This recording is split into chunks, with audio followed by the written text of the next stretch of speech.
चलो बच्चों आगे बात करते हैं। 10 मिनट मैंने आपको इसलिए कहा था कि 10 मिनट के बाद आइए। 10 मिनट वीडियो को रिकॉर्ड करने में लग जाता है। जैसे रिकॉर्डिंग जब होता है वीडियो तो रिकॉर्ड होता है, तो रिकॉर्डिंग में टाइम लग जाता है, इसलिए 10 मिनट गैप मैंने दे दिया था आपको। चलिए बात करते हैं। मुझे लगता है बैड डेब्ट आपको समझ में आ गया होगा। नट सेल में एक बहुत इजी गोइंग लैंग्वेज में मैं आपको समझा दूं कि जब हम किसी को क्रेडिट में गुड सेल करते हैं और वो जो पैसा देने लायक नहीं रह जाता है, तो जितना पैसा वो नहीं देता है, that's called be a bad डेब्ट। ओके, बैड डेब्ट का केस कब होगा? जब वो इंसॉल्वेंट होगा। जब कोई भी पार्टनर या कोई भी डेटर जब इंसॉल्वेंट हो जाए, उसके पास एसेट्स कम हो और लायबिलिटी ज्यादा हो जाए, तब वो इंसॉल्वेंट कहलाता है। और उस केस में जो पैसा नहीं दे पाता है वो बैड डेब्ट हो जाता है। अब बैड डेब्ट का डिफिनीशन लिखिए।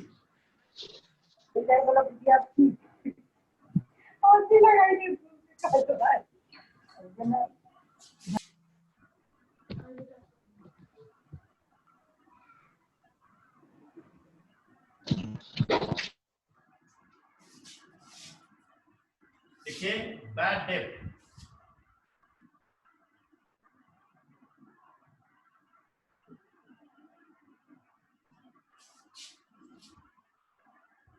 लिखिए, it is the amount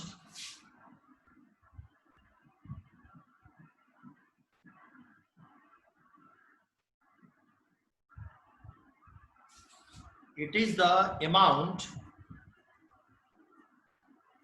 that has become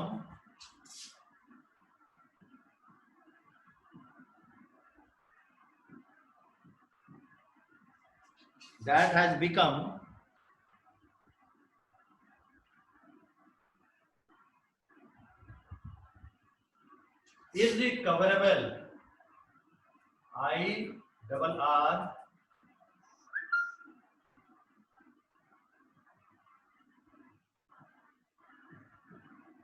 irrecoverable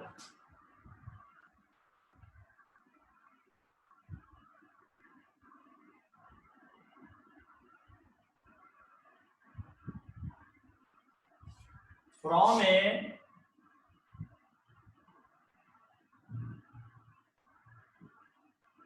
debtor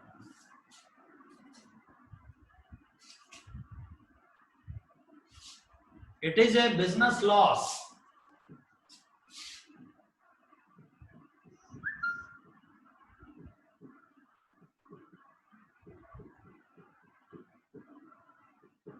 it is a business loss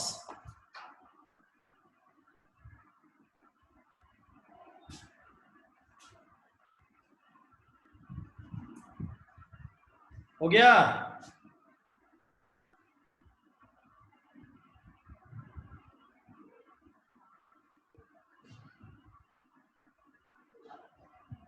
Hrithik, Jyoti Kumari, Aman, Rahul, Sakshi, Sunny, Harshada, video पे आ जाइए। वीडियो पे आकर क्लास कीजिए। मुझे पता लग जाता है जब आप मेरी तरफ देखने लगते हैं तो मैं समझ जाता हूं कि आपका लिखना हो गया।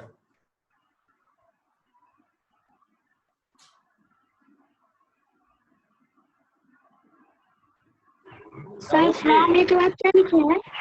कहाँ के बाद ज्योति? फ्रॉम ए के बाद फिर से देखो, it is the amount that has become, BECOME, that has become, okay, is recoverable, IRRECOVERABLE, from a debtor, from a debtor, it is a business loss। हो गया ज्योति? यस सर हो गया। अब जरा बात को समझ लीजिएगा, जो बातें मैंने आपको बताई कि एक ऐसा पैसा जो कि डेटर से हम नहीं ले पाते हैं, डेटर से हम नहीं ले पाते हैं, that's called be a bad debt. और ये बिजनेस का क्या होता है? लॉस होता है।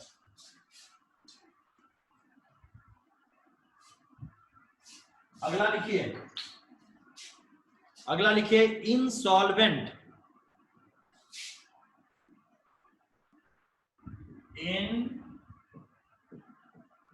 Insolvent, INSOLVENT, insolvent, a person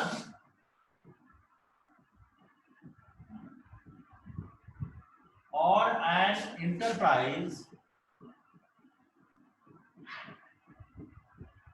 a person or an enterprise which is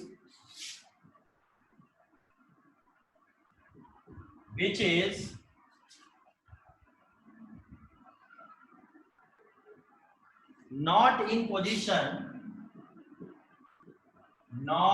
a position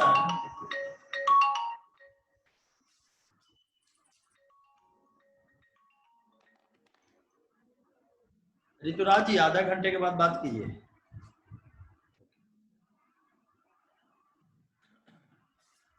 not in a position to पे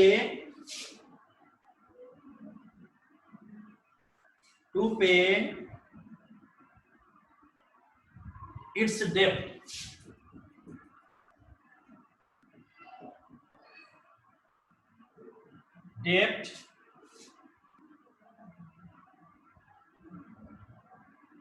is called insolvent।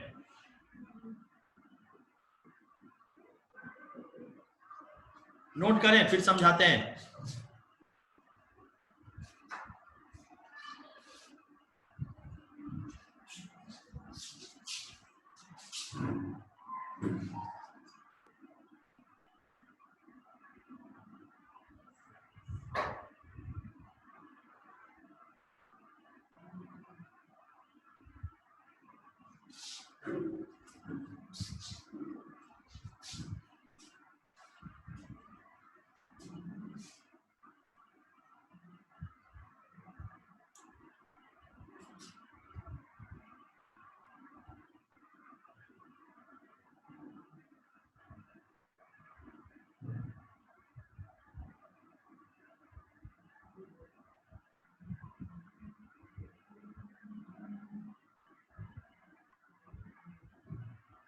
ओके, साक्षी हो गया?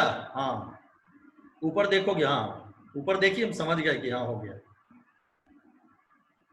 चलिए अब इसको थोड़ा समझ लेते हैं, बहुत आसान है। इंसॉल्वेंट मैंने बताया भी आपको कि एक ऐसा व्यक्ति जो कि अपने इंटरप्राइज में उसकी ऐसी स्थिति नहीं है कि वो अपने कर्ज का पेमेंट कर सकता हो। एक ऑर्गेनाइजेशन के मालिक की ऐसी स्थिति नहीं है कि वो अपने कर्ज का पेमेंट कर सकता हो, that's called be insolvent. A person और an enterprise which is not in a position to pay its debt, debt का मतलब कर्ज, सर इंसॉल्वेंट को बैंकरप्सी भी बोल सकते हैं। Yes Harshada, bankrupt and insolvency is the same word.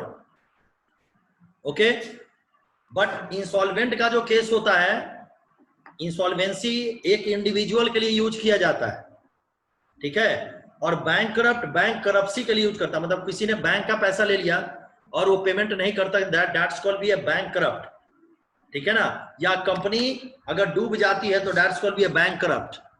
तो bankrupt and insolvent that is the same word. Okay Harshada, okay thank you. अब देखो अभी आप वीडियो पे हैं, ऐसे ऐसे रिला दिया, हम समझ गए, ठीक है। सब चीज जगह कम्युनिकेशन बहुत अच्छा माध्यम होना चाहिए, इससे क्या होता है क्लास बहुत फास्ट सीख जाइएगा, सब लोग सीख जाइएगा। अब 12th वाले बच्चों को दिक्कत नहीं होती है। अब तो 12th में बच्चों को कहते हैं अरे ऑफलाइन शुरू हुआ तो ऑफलाइन देंगे, नहीं सर ऑनलाइन करने दीजिएगा।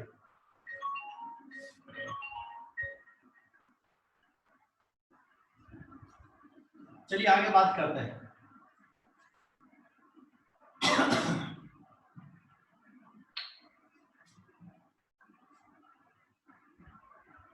भैया को प्रणाम, भाई जी को प्रणाम। हेलो भाई जी नमस्कार, प्रणाम बोल रहे हैं। कैसे हैं? बढ़िया। हम रात को आपको फोन किए, सुनिए भाई जी, हम 15-20 मिनट के बाद आपको कॉल कर रहे हैं।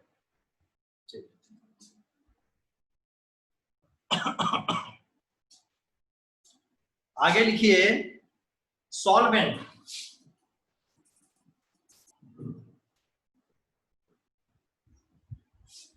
सॉल्वेंट ए पर्सन और an enterprise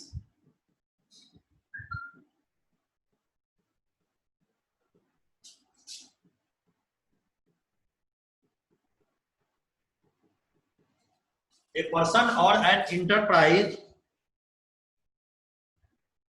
which is in a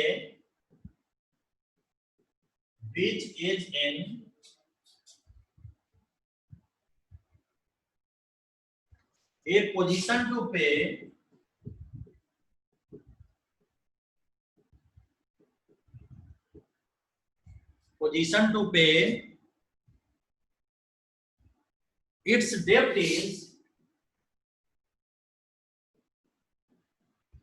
its debt is called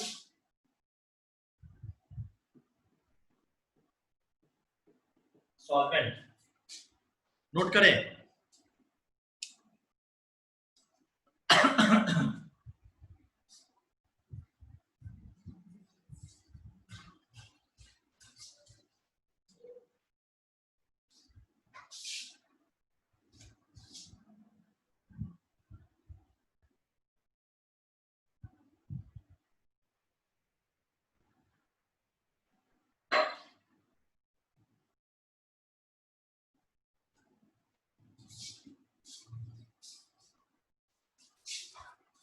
चलिए सब लोग का हो गया, अब इसको समझिए क्या कह रहा है। ए पर्सन और इंटरप्राइज, एक ऐसा व्यक्ति या कोई संस्था, बीच इज इन ए पोजीशन, उसकी ऐसी स्थिति है, एक संस्था या एक ऐसा व्यक्ति उसकी स्थिति ऐसी है कि वो अपने सारे कर्ज का पेमेंट कर सकता हो। वहां क्या था, नहीं कर सकता, और यहाँ पे है कि अपने कर्ज का सारा पेमेंट कर सकता हो, इसको क्या बोलते हैं, सॉल्वेंट। समझ में आया बच्चों, आ गया समझ में? चलिए थैंक यू, आगे बात करते हैं।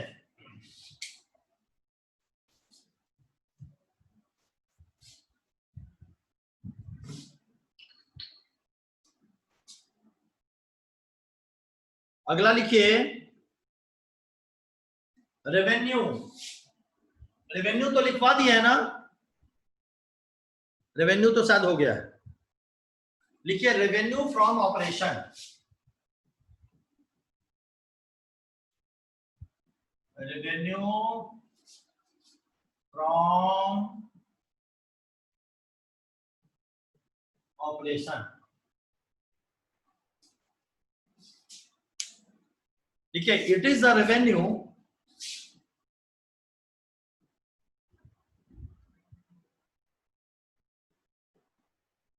It is the revenue earned by the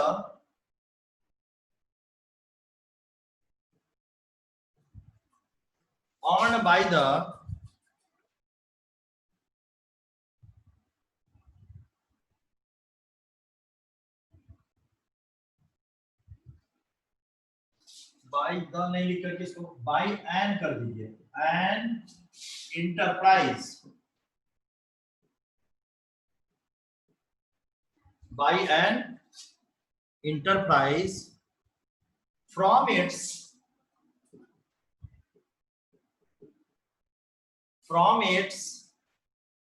operating activity,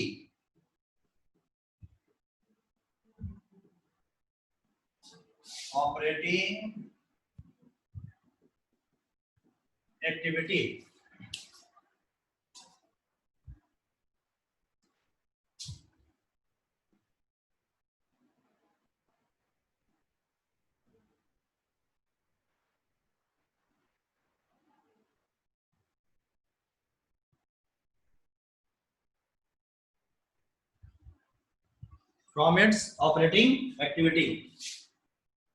चलिए अब इसको समझिए।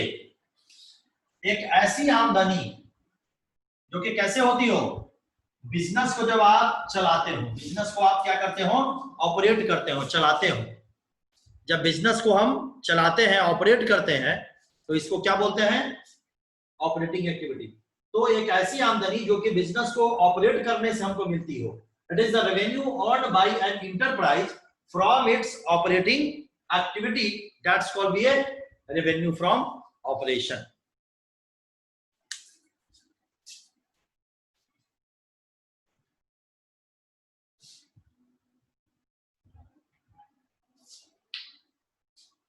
अगला लिखिए entity.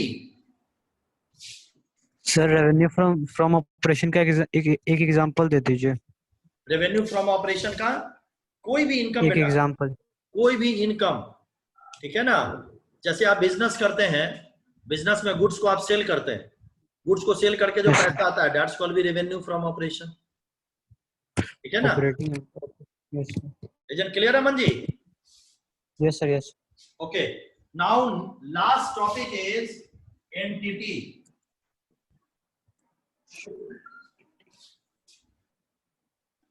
An entity or business,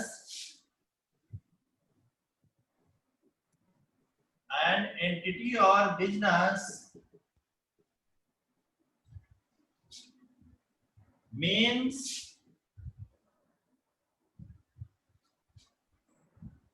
an economic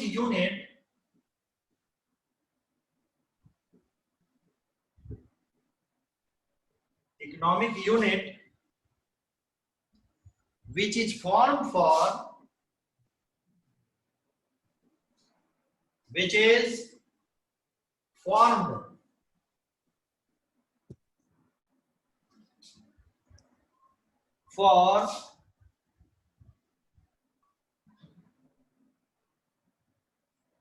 earning income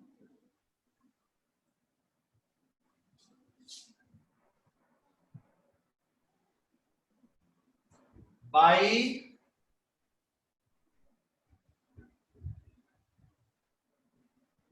providing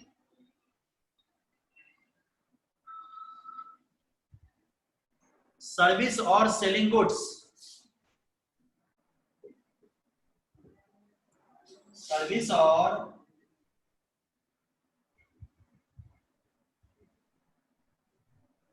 selling goods.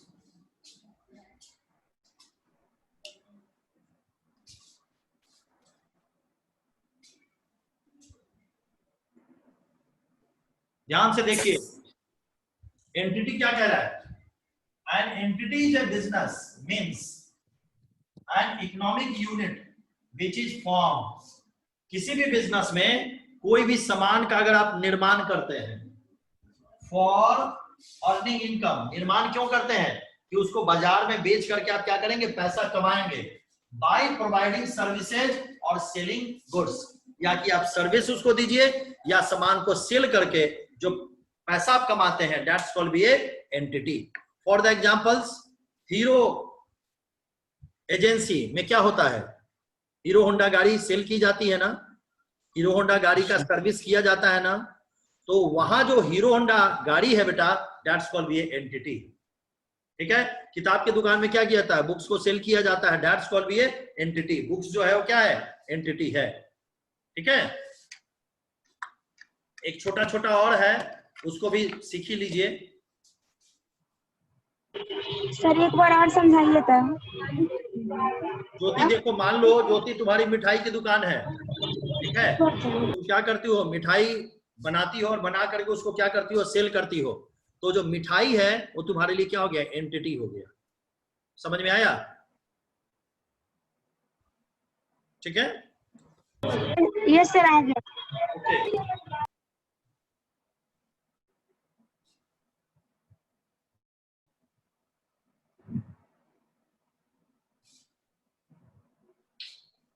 चलिए आगे बात करते हैं, बस छोटा छोटा 2 वर्ड है बेटा। टर्न ओवर,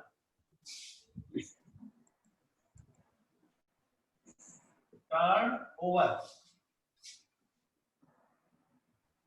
देखिए टर्न ओवर मीन्स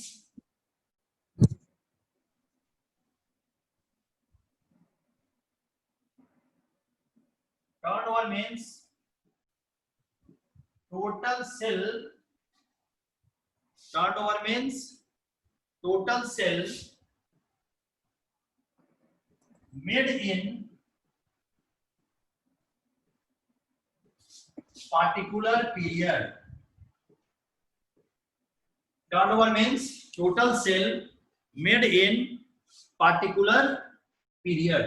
क्या मतलब हुआ, एक पार्टिकुलर पीरियड में, पार्टिकुलर पीरियड का मतलब 1 अप्रैल टू 31 मार्च, 1 अप्रैल टू 31 मार्च में जितना भी आपको टोटल सेल हुआ, जितना भी सामान टोटल आपने बेचा, that's called be turn over. कोई भी पूछे टर्न ओवर क्या होता है, बड़ा कॉमन वर्ड है तो बता दीजिएगा।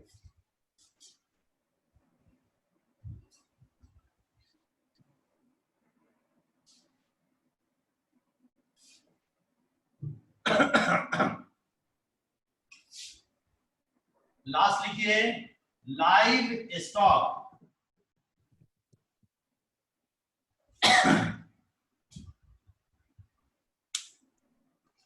लिखिए डोमेस्टिक एनिमल्स,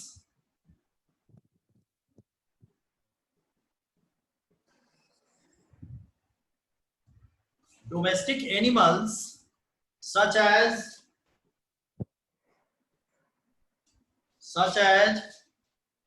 cattle, cattle किसको बोलते हैं, अर्षदा cattle किसको बोलते हैं, what is the meaning of cattle? Animals को।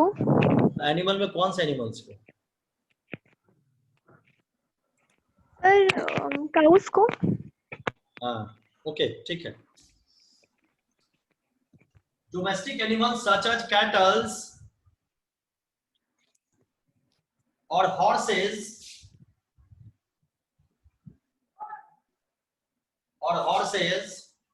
आर नोन एज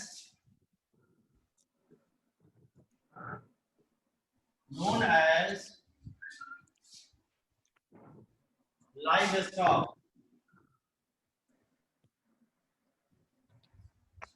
जब किसी भी बिजनेस में किसी भी जानवर का इस्तेमाल किया जाता है, that's called be a live stock.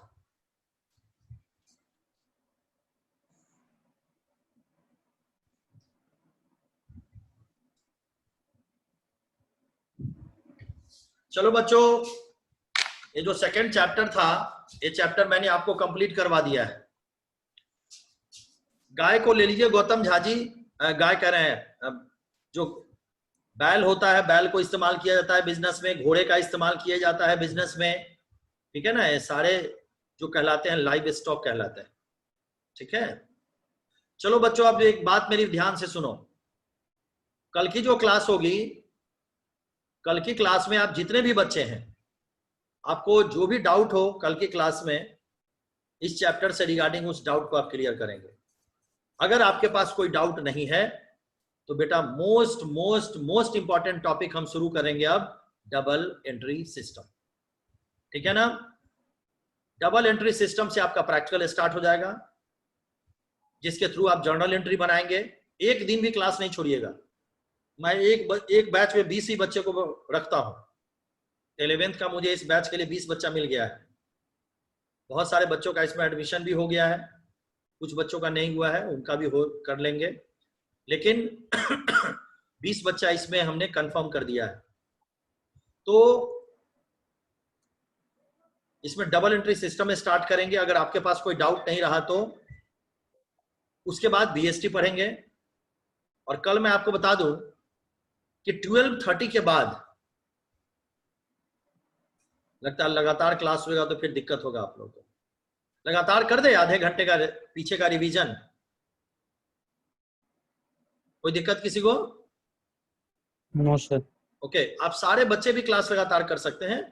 ठीक है ना? किसी को क्लास छोड़ के जाने की जरूरत नहीं है, पढ़िएगा तो फायदा रहेगा। उस रिवीजन में बेटा जो आधे घंटे का रिवीजन होगा 12:30 से 1 बजे का, ठीक है ना, उसमें थोड़ा थोड़ा मैं पढ़ाऊंगा आपको, पीछे का रिवीजन करवाऊंगा। ठीक है? तो आज आपका काम है कि सेकेंड चैप्टर का एक और वीडियो मैं आज दे दूंगा आपको। एक और वीडियो है, ठीक है ना, उसको भी दे दूंगा, उसको देख लीजिएगा। और ये जो क्लास है इसका वीडियो भी मैं डाल दूंगा, और जितना मैंने आज पढ़ाया है उसका पीडीएफ भी मैं आपको भेज दूंगा। तो सारे काम मैं व्हाट्सएप ग्रुप पे आपका कर देता हूँ। ठीक है? तो खूब अच्छे तरीके से पढ़ लीजिए। सैटरडे को पहला टेस्ट आपका होगा, ठीक है ना, और वो जो टेस्ट होगा आपका उसमें सारे बच्चों को वीडियो पे रहना होगा, और वीडियो पे रह करके आपको सबमिट एकदम फिक्स टाइम में आपको पेपर सबमिट करना पड़ेगा। ठीक है? सर हम लोग का चैप्टर 2 का थोड़ा सा छूटा हुआ है। सर मैं फ्राइडे तक कंप्लीट करवा दूंगा, इसलिए तो मैंने कहा 12:30 से 1 बजे का एक्स्ट्रा क्लास। ठीक है? जो छूटा हुआ है बेटा सब कंप्लीट करवा दूंगा। ठीक है ना? सर मैं ऐड कर दीजिएगा इसी नंबर पे। आज मैं ऐड कर दूंगा एकदम तुम्हारा कंफर्म। ठीक है? तुम्हारा कांटेक्ट नंबर क्या है रिया? यही नंबर है। Just a minute. तुम्हारा नंबर कौन सा है ज्योति? सर यही नंबर है इसमें। हाँ तो नंबर हमको मैसेज कर दो। ठीक है? व्हाट्सएप पे दीदी को कहना मैसेज कर देगी। हाँ रिया कहिए। मेरा भी नंबर ऐड कर दीजिएगा ग्रुप में। तुम भी ऐड नहीं हो? अच्छा आप ही एक हमको व्हाट्सएप मैसेज कर दीजिए 990। मेरे व्हाट्सएप मैसेज पे नाम कर दीजिए, अभी थोड़ी देर में कर दूंगा। ओके बेटा? तो कल से हम लोग इसी सिस्टम में काम करेंगे। सब लोग पीछे का रिवीजन कर लेते हैं। ठीक है ना? एक दिन तो छुट्टी रहेगी 15 अगस्त के दिन। सर रिवीजन कल से स्टार्ट होगा? जी सर रिवीजन कल से स्टार्ट हो रहा है? हाँ बेटा कल से 12:30 से 1। ठीक है ना? मैं आपको हो सकता है कल ही आपका रिवीजन का सारा काम कंप्लीट हो जाए, पीछे का जो भी है। ठीक है? इसलिए कि डबल एंट्री सिस्टम से पहले सेकंड चैप्टर आपको समझ में आना बहुत जरूरी है। ठीक है? तो थोड़ा ही सा डबल एंट्री सिस्टम देखेंगे, बहुत ज्यादा कुछ नहीं देखेंगे। तो आज के लिए आप लोग को गुड डे। अब जाइए आराम से भोजन वोजन कीजिए, बहुत पढ़ लिए। शुरुआत है तो अभी कहानी तो अभी आगे बाकी। ठीक है? Okay bye.